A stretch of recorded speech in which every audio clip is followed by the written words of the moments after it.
That in the process of working on your dreams, you are going to incur a lot of disappointment, a lot of failure, a lot of pain, a lot of setbacks, a lot of defeats. But in the process of doing that, you will discover some things about yourself that you don't know right now. What you will realize is that you have greatness within you. What you'll realize is that you're more powerful than you can ever begin to imagine. What you will realize is that you're greater than your circumstances, that you don't have to go through life being a victim. As Jack indicated, I was born in Miami, Florida, in an area called Liberty City, in an abandoned building on a hard linoleum floor with my twin brother. We were 6 weeks of age. We were adopted. When I was in 5th grade, I was identified as EMR, labeled educable, mentally retarded, put back from the 5th grade into the 4th grade, and stayed in that category until I got out of high school. I don't have any college training, but I met a high school teacher who one day changed my life. I was waiting on another student, and when he came in, he said to me, "Young man, go to the board and write what I'm about to tell you." And I said, I can't do that, sir. He said, "Why not?" I said, "I'm not one of your students." He said, "It doesn't matter, follow my directions now." I said, "I can't do that, sir." He said, "Why not?" I said, "Because I'm educable, mentally retarded." And he came from behind his desk and he looked at me. He said, "Don't ever say that again. Someone's opinion of you does not have to become your reality."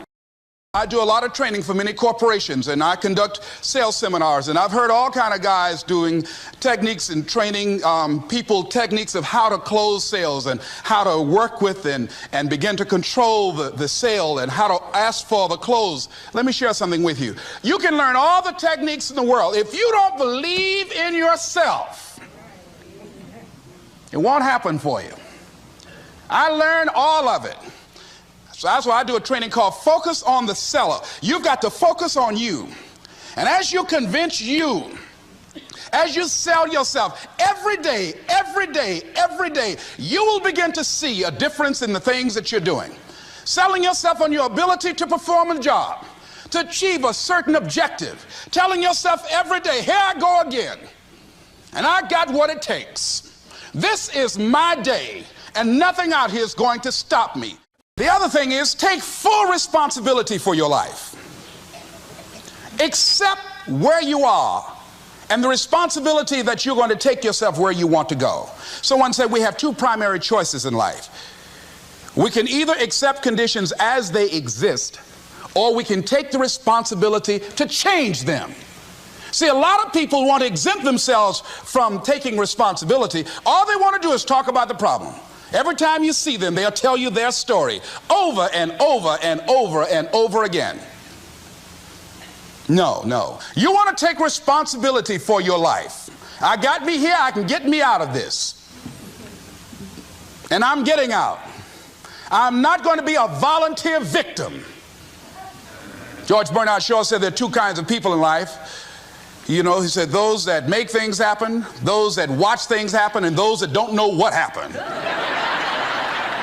And he said the people that get along in this life look around for the circumstances that they want, and if they can't find them, they make them. They create them.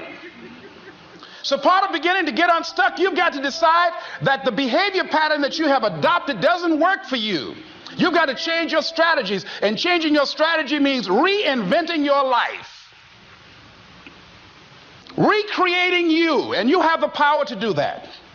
You can decide that you're going to change, that you're not going to be a wimp. You can decide that you're going to stand up to life. You can decide that I'm going to live each day as if it were my last. You have the power to make that decision. You can decide I'm going to work on myself and develop myself. I'm going to empower me. And all of these things that are happening to me right now, they're just temporary inconveniences. They're not stronger than I am. I'm in charge here. Overcoming the negative conversation, that inner dialogue that's going on all the time, even when you don't want it to be there. You can't stop yourself right now from thinking. You can't do it. It's going on. And so learning how to empower yourself, part of doing that is standing up to yourself. You've got to stand up inside yourself sometimes and say, shut up. You've got to do this. I was going to give a presentation, and this voice inside of me saying, you can't do this. You don't have everything it takes. I shut up. I'm behind on my bills, and you're telling me what I can't do. I have got to do it. You'll get scared sometimes. Your mind will go blank on you. Some people you will allow to unnerve you, and you wonder, what's wrong with me? I'm not crazy. That's why you've got to learn to make a conscious, deliberate, determined effort to stand up inside yourself. Working on yourself, watching that inner dialogue, it will determine the quality of your life. Next thing is that you've got to activate the thinker in you. Don't allow your emotions to control you. We are emotional, but you want to begin to discipline your emotion. If you don't discipline and contain your emotions, they will use you. Your mind goes on automatic, just like a God. You know, I loved reading the book called As a Man Thinketh by James Allen. He uses the analogy of the mind being like a garden. You know, weeds don't have to have any encouragement to grow. You don't have to water them. They don't have to get sunshine. They don't have to have fertile ground. They will grow through the cracks of a sidewalk. Am I right? But if you want to grow orchids or roses or any kind of exotic flowers, there are special processes and procedures you must go through. Well, by the same token, you don't have to force yourself or motivate yourself to think negatively, to be depressed, to hate somebody, to want revenge, to want to get back at somebody, to beat yourself up over the head, to feel loaded with guilt. You don't have to make any effort to do that. Your mind is on automatic. It will do that by itself. But if you want to begin to move into your own personal greatness, if you want to begin to really enjoy a happy, successful, healthy life, you've got to be willing to go against the tide. You've got to be willing to harness your will and say, in spite of this, I'm in control here. I'm not going to let this get me down. I'm not going to let this destroy me. I'm coming back. And I'll be stronger and better because of it. You have got to make a declaration that this is what you stand for. You're standing up for your dreams. You're standing up for peace of mind. You're standing up for health. You want it, and you're going to go all out to have it. It's not going to be easy. When you want to change, it's not easy. If it were in fact easy, everybody would do it. But if you're serious, you'll go all out. I don't care how good you are. I don't care how talented you are. I don't care how much you work on yourself. There are some times when things aren't going to go right. They just are not going to go right. There are times when anything that can happen will happen. Murphy's Law will be knocking at your door. Why? I don't know why. That's called life. And you have to deal with it. Sometimes your life will be in a slump, just like sports. Some of the best shooters can't hit baskets different times in games. They get in a slump. Do they sit on the sideline and say, you know, I just didn't hit a basket today? No, they continue to execute. I suggest to you that if you are facing a challenge, don't stop. Stay busy. Work your plan. Continue to do those things that you know that work for you after you have evaluated yourself in the situation. Continue to move. Stay busy, stay busy, stay busy. I was working on a job, and I came home one day. I was married at the time, and I told my former wife, I said, that guy Bert I work for is stupid. She said, if he's so stupid, why does he sign you a paycheck? Now, you see why I divorced her, right?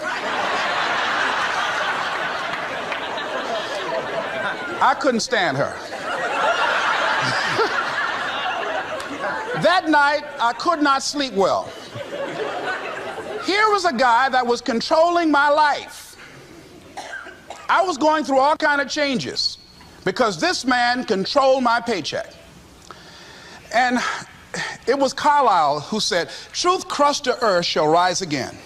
Winston Churchill said, the truth is incontrovertible. Malice may attack it, ignorance may deride it, but at the end there it is. And we know scripture that says, ye shall know the truth, and the truth shall set you free. And the truth that I had to come to grips with, that I wasn't in charge of my destiny. The truth was that I wasn't giving all that I had. The truth was that there are some things that I wanted to do, but I didn't have the courage to act on those things. And the truth was that Bert Childs was a blessing to me. He made life so miserable for me, I had to start looking at my life differently. I started going to work earlier. I started being the last one to leave there. I started working harder than anybody else. The other guys could not. Why would you work so hard, Les? I said, I'm not working for them. I have been cheating, Bert, I thought. I've been cheating myself and my family. Wherever you are, whatever you're doing, do it with everything that you have. Develop the habit of giving more than what you're paid for. Develop the habit of setting standards that others will be measured by. Someone said, do not go where the path may lead, but go where there's no path and leave a trail. I'm saying this is the time more than ever that you want to begin to inoculate yourself with positive words, coming to conventions, showing up on meetings, being on the calls, to make yourself unstoppable, to get out of your mind the polluting negative thoughts that's causing most people to go through life being stuck because they're volunteer victims. Somebody said that many people die at age 25 and don't get buried until they're 65 because they got so much garbage in their minds. You are here because you've got a clear vision of what you want and where you're going. Give yourselves a round of applause. Come on, bring your energy level up. Yes, yes. You want more. You want more. You're different. You're different than everybody else. Don't worry if they don't get it. Don't try and convince people to do this business. A person convinced against their will is of the same opinion still. You are not like everybody else. You can walk outside and find pigeons, but if you're looking for eagles, it's going to take you a minute. You are different. It's lonely at the top. How many of you know it's lonely at the top? Raise your hands. It's lonely at the top, but you eat better. That's what I'm talking about.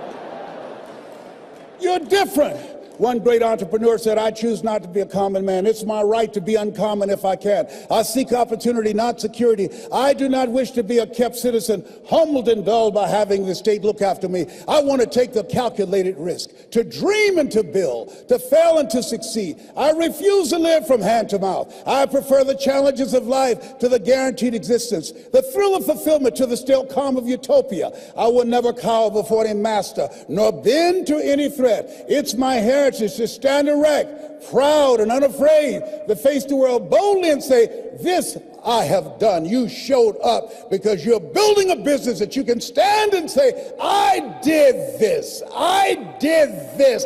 This is my dream. Give yourselves a round of applause. Yes, yes, yes, yes. It's hard changing your life. It was hard when just over 3 years ago, in the Penobscot building in Detroit, Michigan, where I was operating my business, and I fell on some hard times, and I was sleeping in my office. It was hard coming into the lobby, and the security said, excuse me, Mr. Brown, can we see you for a moment? And I said, yes, and I walked up to the counter, and he gave me an envelope. And he said, would you mind reading it here? And I opened the envelope, and the envelope was from management that said, this is an office tower. It's not a hotel. Please do not sleep in your office. And I said, excuse me, sir. I said, I just work long hours in creating my business. I'm an entrepreneur. And right now things are bad for me, but they're not going to be this way always. And I just asked for the opportunity to continue to operate like I'm doing. I'm not trying to make this my home. And it was hard coming through the lobby. And sometimes they would laugh. There's a guy talking about becoming successful. And look at him. He's bathing in the bathroom upstairs on the 21st floor. He sleeps on the floor. Him and 2 other dreamers up there. Look at him. It was hard, ladies and gentlemen, coming to speak to people. And I was facing financial difficulties in my own life. I was behind on my bills and my dreams, and I'm saying to them, you can live your dream. It was hard, ladies and gentlemen. It was very difficult to pick myself up each day believing that I could do it. There were times that I doubted myself. I said, God, why is this happening to me? I'm just trying to take care of my children and my mother. I'm not trying to steal or rob from anybody. Why did this have to happen to me? It was very hard. And here's what I want to say to you. For those of you that have experienced some hardships, don't give up on your dream. No one could have convinced me by holding on, by continuing to push forward, by continuing to run toward my dream, that one day I would have my own talk show. It's a long shot, ladies and gentlemen, from Liberty City, an abandoned building on a floor, never knowing my mother or father. It's a long shot. Being here with you today in this dome in Atlanta, it's a long shot. No college training, labeled educable, mentally retarded, but I kept running toward my dream.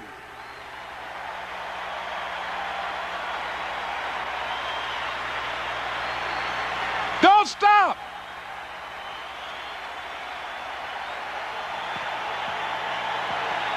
Don't stop.